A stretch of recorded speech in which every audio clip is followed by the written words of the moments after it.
Hey guys, before we get started, I wanted to jump in here real quick and let you know that this is going to be a two-part episode. The episode from front to back ended up being close to 2 hours, so we thought the best way to do it is to split it up into two parts. So you will hear part one today, and then next week we will have part two. So sit back, relax, and enjoy today's episode, part one, and come back next week for the part two update. Pop quiz. Do you guys know how much your subscriptions actually cost? Because most Americans think that they spend around $80 a month in subscriptions, when in actuality, the total cost is closer to $200 a month. And if you don't know exactly how much you're spending every month, you need Rocket Money. Rocket Money, formerly known as Truebill, is a personal finance app that finds and cancels your unwanted subscriptions, monitors your spending, and helps you lower your bills all in one place. Rocket Money will quickly and easily identify your subscriptions for you so you can stop paying for the ones you don't want. Over 3 million people have used Rocket Money, saving the average person up to $720 a year. So stop throwing your money away. Cancel unwanted subscriptions and manage your expenses the easy way by going to rocketmoney.com/killer. That's rocketmoney.com/killer, rocketmoney.com/killer.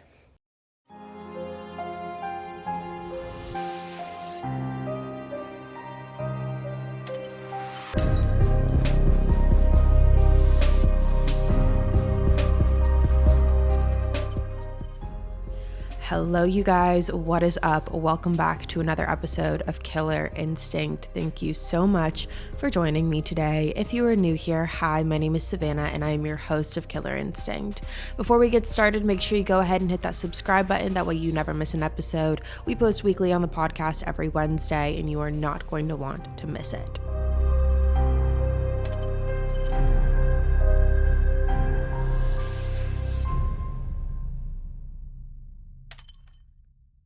Now, as you guys can tell by the title of today's episode, today we have a very highly requested case. As of right now, this is my most requested case by a landslide. And as you can tell by the title of it, today I'm giving you guys an update on the Murdaugh family.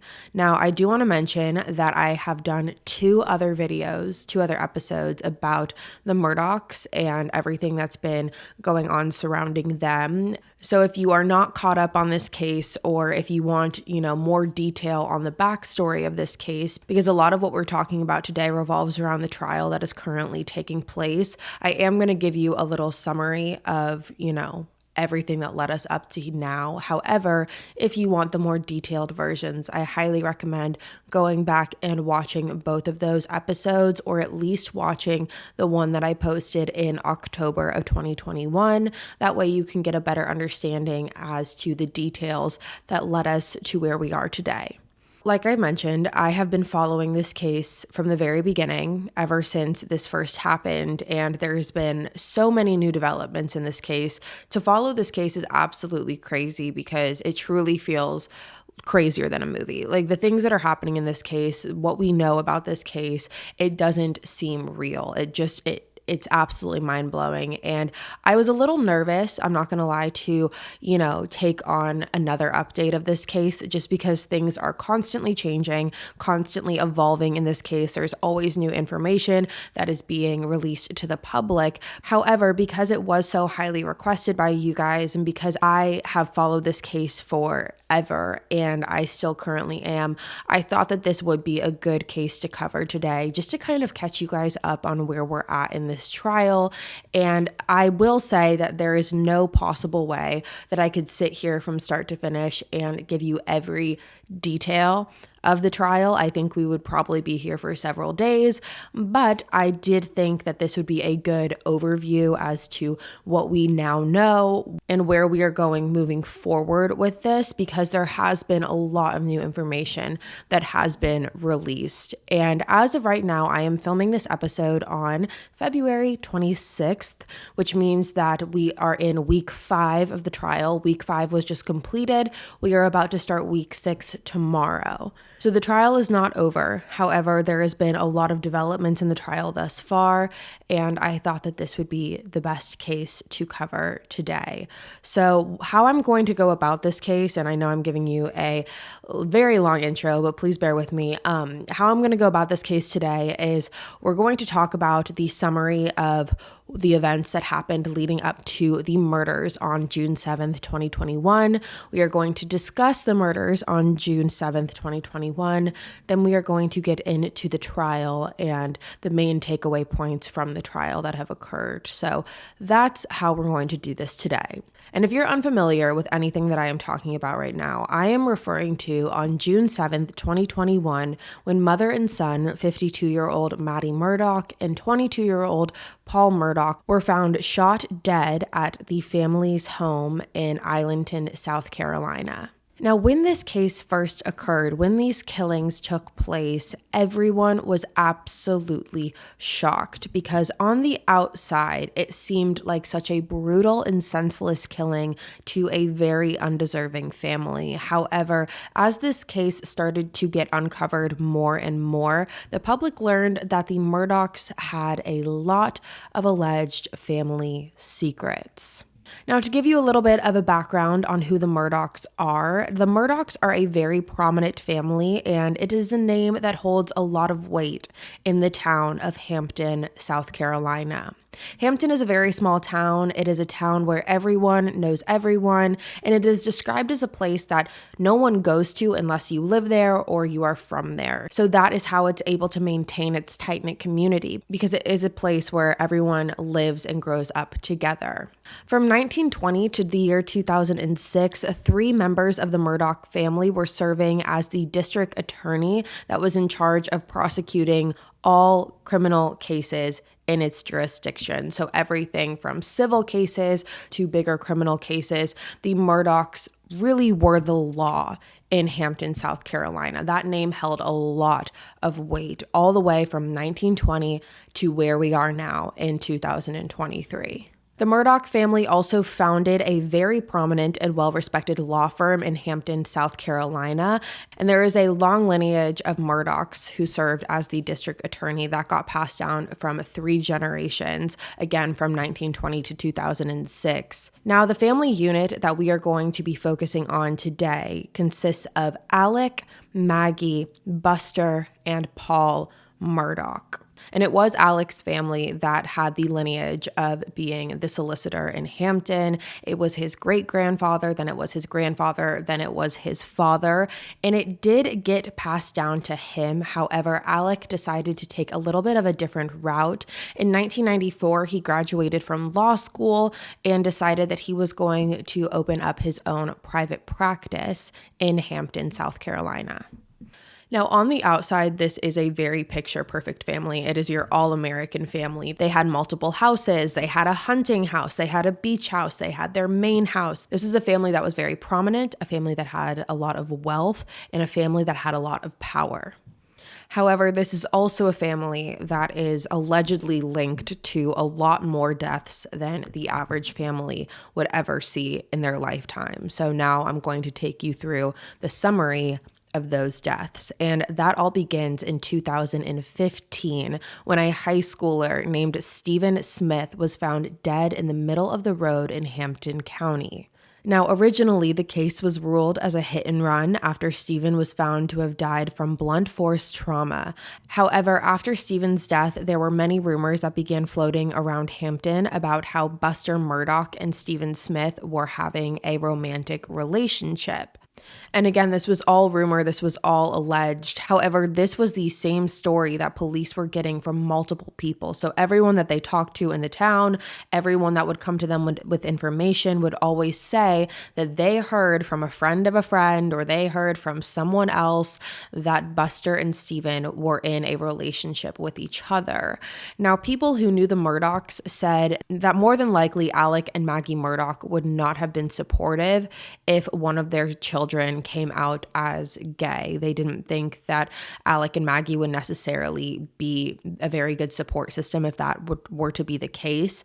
And so because of that, it strengthened this rumor that Buster was having a secret relationship with Stephen. And again, this is all alleged. It is all a rumor. However, it is the same rumor that multiple people were repeating to authorities. And even though this case was very quick to be labeled as a hit and run, there was a lot of evidence that showed that this was not a hit and run and that this was in fact a murder staged as a hit and run. Pieces of that included that Stephen was laying sprawled out in the middle of the road, and typically if someone is the victim of a hit and run, they would be off to the side of the road instead of smack dab in the middle. A second clue in this is the fact that Stephen was wearing very loose-fitting shoes, and you would think if he was hit by a car that those shoes would fly off and wouldn't be on his feet anymore. However, they were still on his feet and intact. A third clue here was the fact that Stephen still had his cell phone in his pocket. That seemed perfectly intact. It wasn't cracked. It wasn't broken. That was another big piece that raised questions, because if Stephen did experience a really intense impact, more than likely his phone would show some signs of that as well. Now, again, I do talk about Stephen's case in great detail in the October episode that we did in 2021. So if you want to know all of the details, you can go visit that episode as well. However, I did want to mention that even though this case was quickly labeled as a hit and run, in June 2021, which was also the month and year that Maggie and Paul were killed, the South Carolina law enforcement ended up reopening Stephen Smith's case based on evidence that investigators found while looking into the deaths of Maggie and Paul. However, to this day, as of now, there had been no major updates in this case. So that is the first death that this family is allegedly linked to.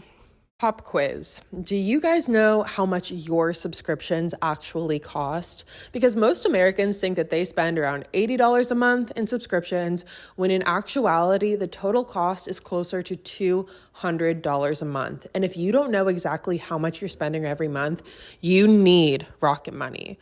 Rocket Money, formerly known as Truebill, is a personal finance app that finds and cancels your unwanted subscriptions, monitors your spending, and helps you lower your bills all in one place. Rocket Money will quickly and easily identify your subscriptions for you so you can stop paying for the ones you don't want. Over 3 million people have used Rocket Money, saving the average person up to $720 a year. So stop throwing your money away. Cancel unwanted subscriptions and manage your expenses the easy way by going to rocketmoney.com/killer. That's rocketmoney.com/killer, rocketmoney.com/killer. Believe it or not, you guys, 2023 is already underway. I know, it's crazy. So don't wait any longer to level up your small business and set your year up for success, and get ahead of the competition by using Stamps.com to mail and ship. Stamps.com lets you print out your own postage and shipping labels right from your home or office, so it is ready to go in minutes. You can get back to running your business sooner, faster, and more efficiently. For over 25 years, Stamps.com has been indispensable for over 1 million businesses. And if you sell products online, Stamps.com seamlessly connects with every major marketplace and shopping cart. So you can get access to USPS and UPS shipping services that you need to run your business right, just from your computer at any time, day or night. There's no lines, there's no traffic, there's no waiting. You guys, this one is a no-brainer. Set your business up for success when you get started with Stamps.com today. Sign up with promo code KILLER for a special offer that includes a 4-week trial, plus free postage and a free digital scale. No long-term commitments or contracts. Just go to Stamps.com, click the microphone at the top of the page, and enter code KILLER.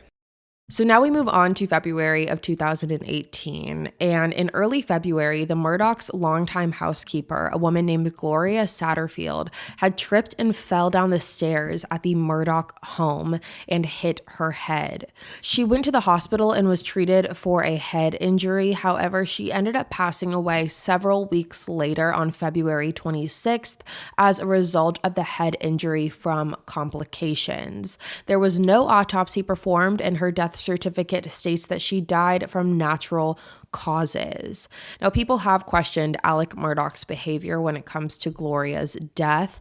Initially, when speaking to authorities, Alec told them that Gloria told him herself that the reason she tripped was because of the family dogs. However, Alec wasn't at the home at the time of the incident, so there really wouldn't have been any time for him to have a one-on-one conversation with her. And along with that, when Gloria came to at the hospital, she told the nurses and doctors that she didn't remember how or why she fell. Now, after Gloria's death, Alec Murdaugh reached out to her sons. Gloria had two sons that were her absolute world.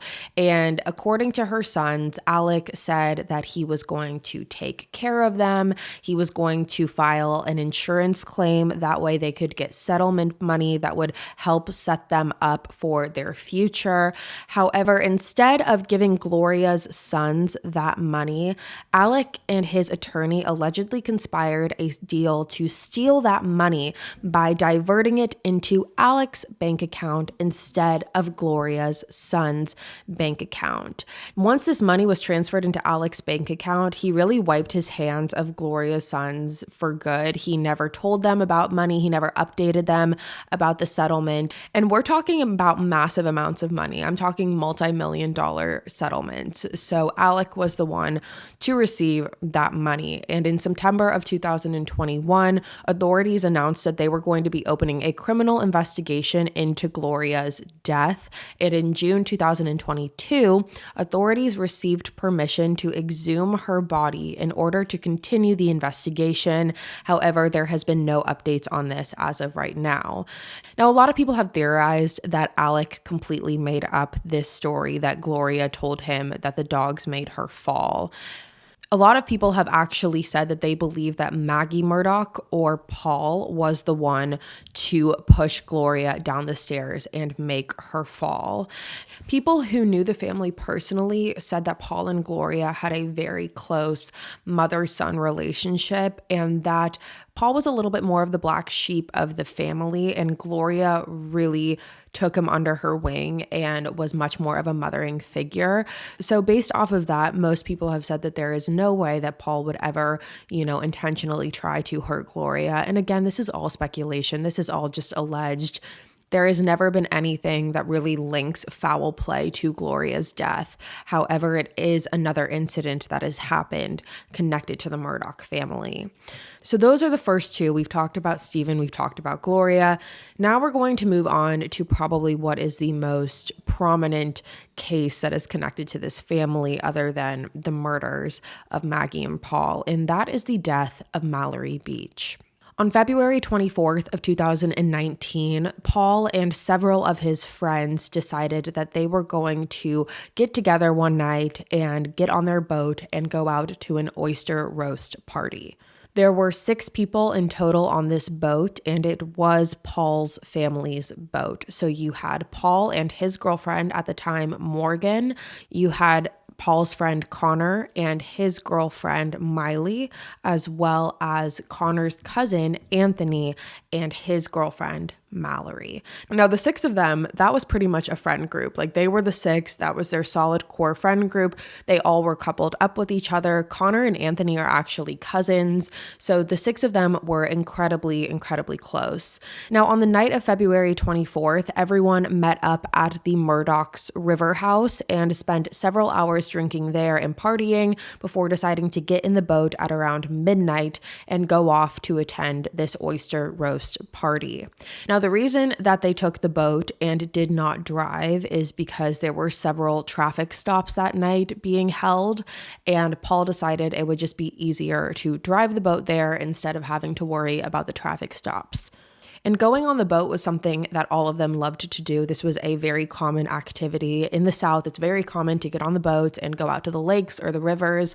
So this was something that they did quite often. Now, like I mentioned, this was a cold night in February, and they didn't even end up leaving to go to this oyster roast party until a little before midnight. They didn't stay there very long. Once they got there, they continued drinking, but mostly everyone was pretty much over it. They were over the night. They wanted to go home. home. Now, Paul was the one who was driving the boat. It was his family's boat, and he was very adamant on being the only one who would drive this boat.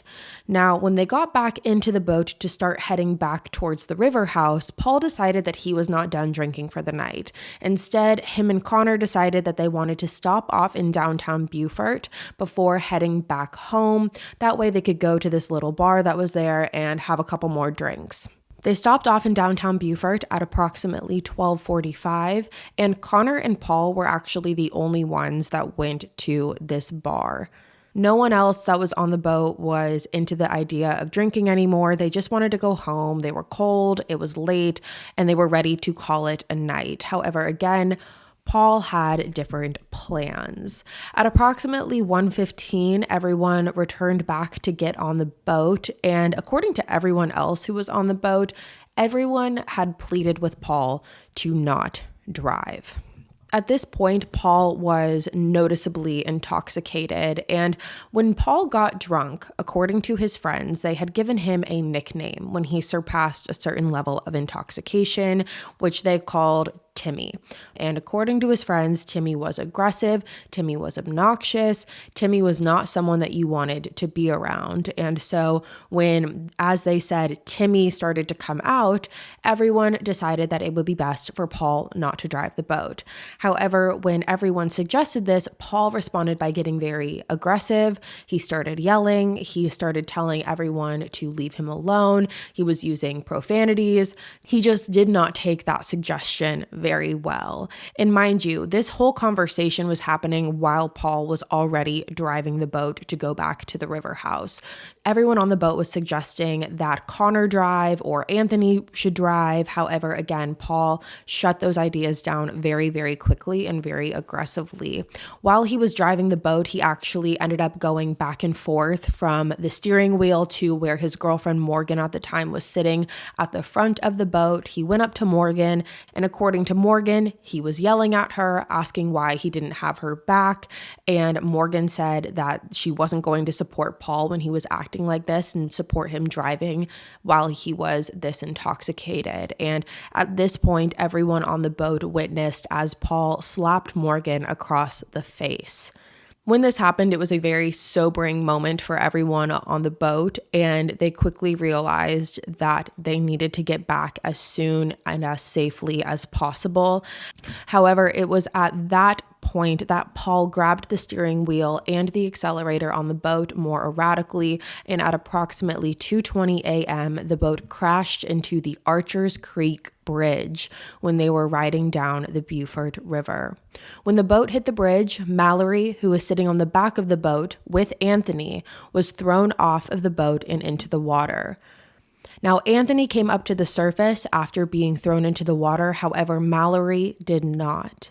They were the only two that got thrown into the water. And once they were all able to come to, Connor Cook was the one to call 911 while the other friends were looking for Mallory. Everyone was frantic. Everyone was worried. However, Paul, on the other hand, did not seem concerned. On dashcam footage, while everyone is frantic and crying and screaming for Mallory, Paul is seen smiling and laughing. Now, Mallory's body didn't end up being found until 8 days later when a group of volunteers found her about 5 miles down from where the crash occurred. Her cause of death was blunt force trauma to the head as well as drowning. Now, what's interesting about this was after everyone was taken to the hospital that night, when everyone is at the hospital, all the kids' parents show up, and Alec shows up as well with Randolph. It became very apparent very quickly to everyone who was on the boat that Alec was trying to point the blame on Connor, saying that Connor was the one driving the boat, even though everyone else claimed that Paul was the one driving the boat. When Paul had called Alec that night to let him know what had happened, Paul told him that Connor was the one driving the boat.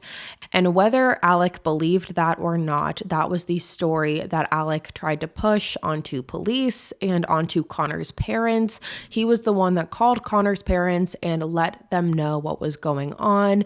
And according to Connor's parents, Alec tried to say that he was going to protect Connor, he was going to take care of Connor, everything was going to be fine, when in all actuality, Alec was pushing a false narrative that everyone else who was on the boat quickly shut down. Now, Mallory's family ended up filing a wrongful death lawsuit against the Murdaughs, and the wrongful death lawsuit alleged that Paul's mom, Maggie, knew that Paul was drunk and let him drive the boat anyways, and that was due to a phone call that Paul made to his mom, which would have given Maggie the hint that Paul was way too intoxicated to drive. It was also alleged that Buster, Paul's older brother, had provided Paul his ID. That way Paul could get alcohol for the group because they were all underage at the time. On April 18th of 2019, Paul was charged with 3 felony counts of boating under the influence. Paul pled not guilty and was on bail awaiting the trial. However, his time in court never came because Paul and his mother Maggie were found murdered. On the night of June 7th, 2021, Paul and Maggie Murdaugh were found dead by Alec Murdaugh at approximately 10:05 at the family's Moselle hunting property. Based on the medical examiner's reports, the medical examiner, Dr. Ellen Reimer, claimed that the time of death for these murders was approximately 8:50 p.m. and that Paul was shot first. Paul's injuries show that he was shot multiple times and that the first shot he took was to his chest. However, the fatal shot that took Paul's life was to his head. She claimed that he had scratches on his face that were consistent with a forward fall where he would have been unable to brace himself. She also stated that he had no defensive wounds on his body. Paul's death was so brutal that the shot to his head ended up blowing out the majority of his brain, and his brain was found all the way by his ankles. When it came to Maggie, Dr. Reimer stated that Maggie had been shot 4 times and had 5 gunshot wounds as a result. Dr. Reimer said that the first 2 shots were fired from just about 3 feet away. She testified that the first shot was fired into Maggie's stomach, causing her to bend over and fall onto her hands and knees, giving the shooter the perfect opportunity to set up the 2 fatal shots to the head. She stated, similarly to Paul, there were no defensive wounds. A South Carolina Law Enforcement Division agent named Rachel Noyen tested the shell casings that were recovered from the crime scene and also tested the swabs that were taken from the camouflage shotgun, as well as swabbed the Murdaugh's SUV that Alec drove on the night of the murders. Rachel stated that Alec's car tested negative for blood except for the steering wheel.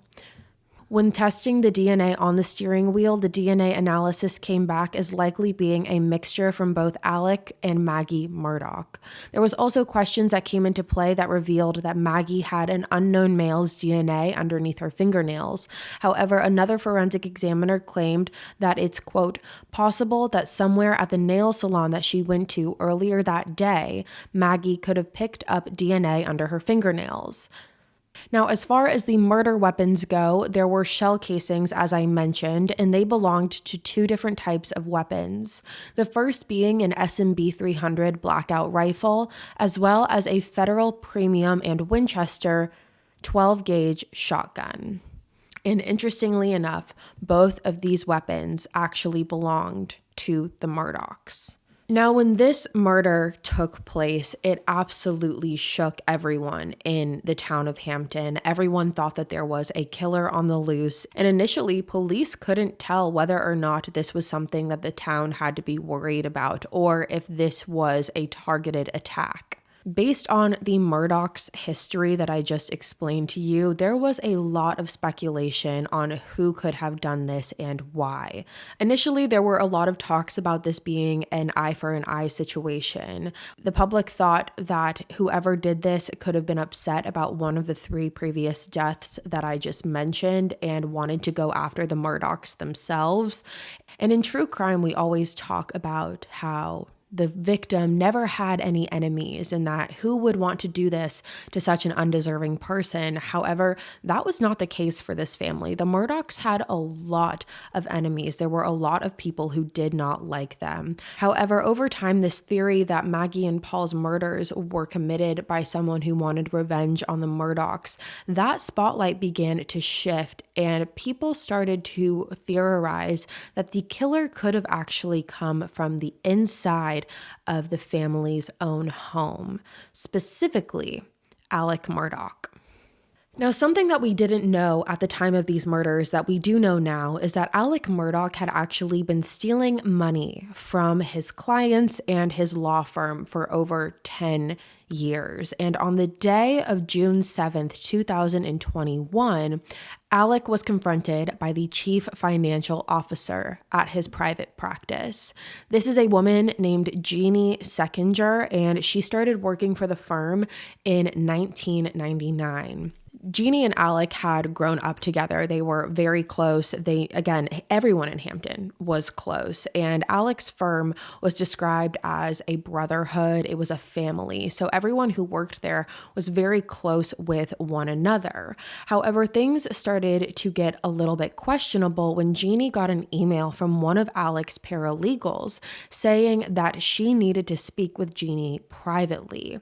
And when this private meeting took place, Jeannie was informed that one of the settlement cases from the firm, which was referred to as the Ferris file, the money that was supposed to be there for that settlement was strangely missing. And the clip that you are about to hear is from Jeannie when she testified about the conversation that she had with Alec when she confronted him with this information.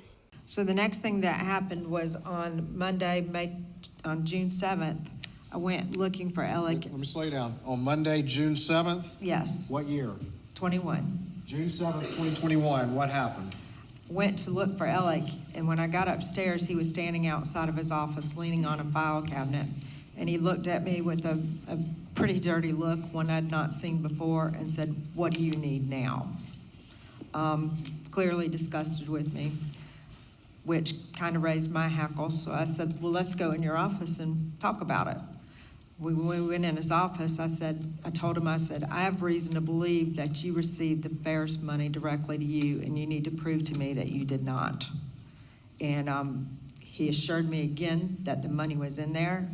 I told him I still needed to see the ledgers or proof that it was.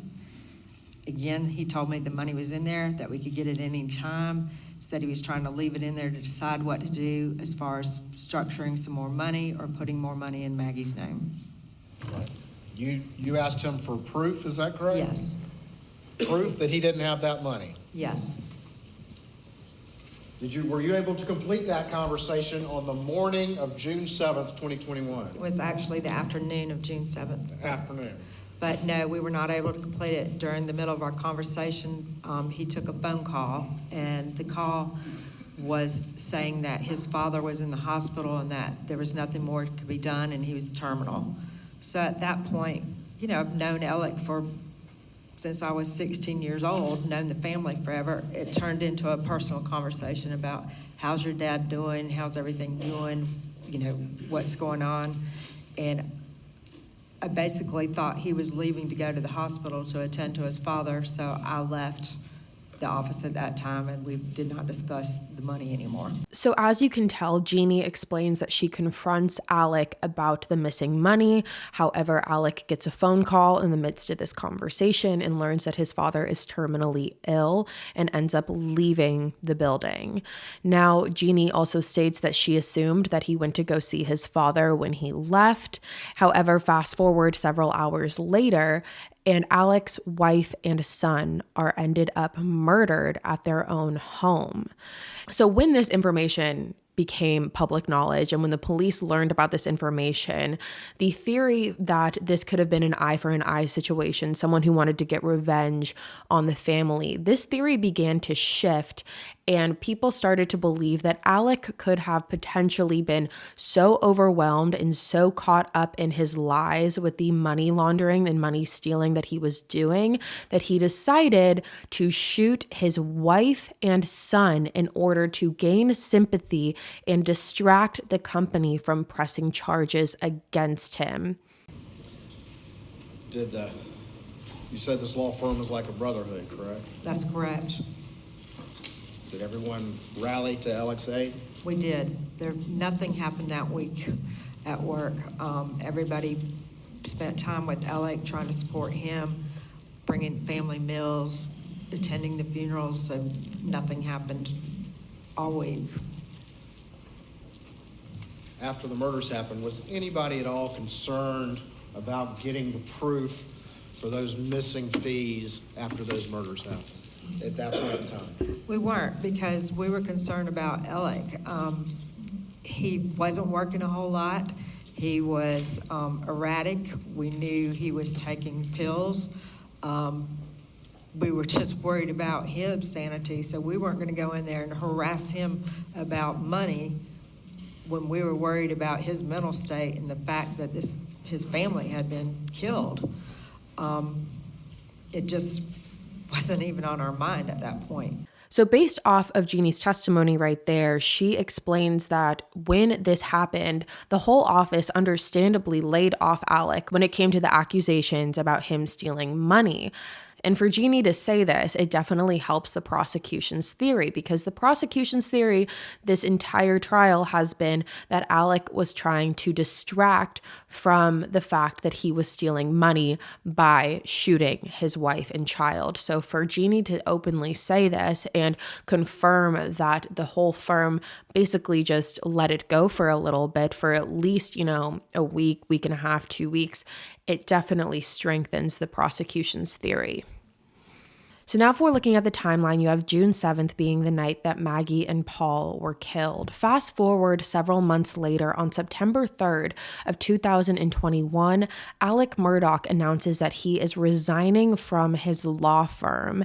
So he essentially had several months to figure out what he was going to do between June and September, because according to Jeannie in her testimony, the firm was going to force Alec to resign once they found out about the money being stolen. Alec was going to be forced to resign. So this wasn't, by his own accord or by his own choice. This was something that he was forced to do. So on September 3rd, 2021, he announces that he is going to resign. And then on the following day, on September 4th of 2021, 911 receives a phone call from Alec Murdaugh claiming that he was shot in the head on a road in Hampton County. He was airlifted to a hospital in Savannah, Georgia to be treated for a superficial gunshot wound to his head. Now, when this happened and when this 911 call was made, Alex stated that he was driving down the road not far from his home when he noticed that his tire light had turned on. He then stated that he pulled over his car to fix his tire, and while he was doing so, there was a pickup truck that drove down the road and stopped right near where Alec had stopped. Alec claimed that the man in the car asked him if he wanted any help fixing his tire, which Alec said he did agree to. However, he then claimed that when the man got out of the car, he pulled out a gun and attempted to shoot Alec in the head before getting back in the car and driving away. However, this story that Alec had curated was all unraveled when it was revealed that Alec had actually hired a former client of his to shoot him in the head. That way, Buster, Alec's oldest son, could receive a $10 million life insurance payout. So this client is actually named Curtis Edward Smith, and he has since been charged with assisted suicide as well as assault and battery of a high and aggravated nature, pointing and presenting a firearm, insurance fraud, and conspiracy to commit insurance fraud. And so again, this whole situation, this instance right here that happened on September 4th is just another example of Alec's lies. And that's been something the prosecution has really been honing in on throughout this entire trial, is the fact that Alec is addicted to lying. He is obsessed with lying. He can't stop lying, and he can't keep up with his own lies. And so this is just another example of one of the lies that he tells. And the prosecution's standpoint on it is that if Alec would lie about this and about the stealing the money and all of the other things that he has lied about, why wouldn't he lie about the murders of his wife and son? Now, on September 16th of 2021, Alec Murdaugh was officially arrested in connection to an insurance fraud scheme that stated that Alec had hired Curtis to kill him. Alec was charged with insurance fraud, conspiracy to commit insurance fraud, and filing a false police report.